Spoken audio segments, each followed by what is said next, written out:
नमस्कार, मी प्रियांका. स्वागत आहे तुमचं माझ्या व्हिडिओमध्ये. आज सकाळी खूप उशिरा उठलेले, त्याच्यामुळे माझं तोंड एकदम सुजलेलं सारखं दिसत होतं. त्याच्यानंतरून फ्रेश वगैरे झाले आणि मस्त पाऊस पडत होता. मग काय म्हटलं, गरम गरम चहा आणि रात्री बनवलेली आळूवडी होती, तर तीच गरम करून घेतली आणि मस्त चहा सोबत एन्जॉय केली. आणि आज मला होतं एक काम. ते काम म्हणजे मला आज माझं हे कपाट व्यवस्थित लावायचं होतं. कारण ते कपाट पूर्ण अस्ताव्यस्त झालं होतं. मग काय, आणि हे कपाट कितीही व्यवस्थित लावलं तरी दुसऱ्या दिवशी तीच अवस्था त्या कपाटाची असते. त्याच्यामुळे मला मन होत नाही व्यवस्थित लावण्यासाठी आणि मग माझा हा बाहुला मी साईडला ठेवला आणि कामाला केली सुरुवात. मस्त सगळी कपडे खाली ओढली आणि असा म्हणजे सगळीच कपडे घेतली खाली आणि एका जाग्यावरती त्याचा ढीग लावून ठेवला आणि तो ढीग आता मला व्यवस्थित घड्या घालून कपाटामध्ये ठेवायचा होता. मग काय, कपड्यांच्या घड्या वगैरे घातल्या आणि हे बघा, मी आता तुम्हाला दाखवते माझं कपाट मी कसं लावलेलं आहे ते. मस्त कपाट लावून घेतलं आणि कपाट मस्त लावलं. त्याच्यानंतरून ह्या सगळ्या कपाटामध्ये माझ्या आहूंचीच कपडे आहेत. माझी कपडे कमी पण त्यांचीच कपडे खूप आहेत.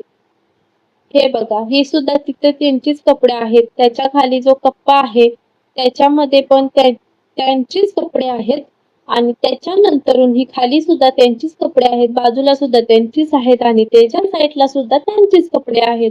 आणि खालच्या कप्प्यामध्ये फक्त साईडला त्यांचा एक ड्रेस आहे. तो ड्रेस 2500चा घेतलेला आणि एकच दिवस घातला, दुसऱ्या दिवशी त्याला हंगच नाही लावलेला. आणि इथं माझे कपडे आणि या साड्या, बस माझी एवढीच कपडे आहेत. तरीही माझ्या आऊ मला बोलतात, तुझ्याकडे एवढी सारी कपडे आहेत तरी तू घालत नाहीस. मला सांगा, मी तर काय त्यांना बोलायचं, जाऊ द्या.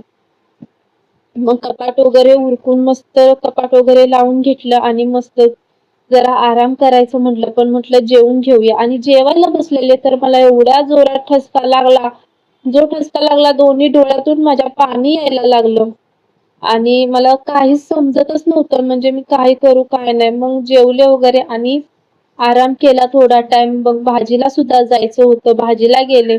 उद्यासाठी वांगी घेऊन आले, टमाटर आणले आणि आत्ताच्यासाठी मी आणलेली मटकी. ते भाजी सगळी मी फ्रीज मध्ये ठेवून घेतली आणि त्याच्यानंतरून मग घेतली मटकी बनवायला आणि मटकी मस्त भाजून वगैरे घेतली आणि त्याचं बनवायचं होतं मला कालवण, म्हणजेच मटकीची आमटी. आणि त्याच्यानंतरून मग मटकीची आमटी सुद्धा बनवून झाली. नंतरून भाकरी घातल्या आणि एका साईडला घेवड्याची शेंग सुक्की केली आणि मग जेवून घेतलं. मग जेवल्यानंतर यांनी मला किटकॅट कॅडबरी दिलेली. मस्त ती कॅडबरी खाली आणि माझ्या दिवसाचा शेवट असा गोड खाऊन झाला.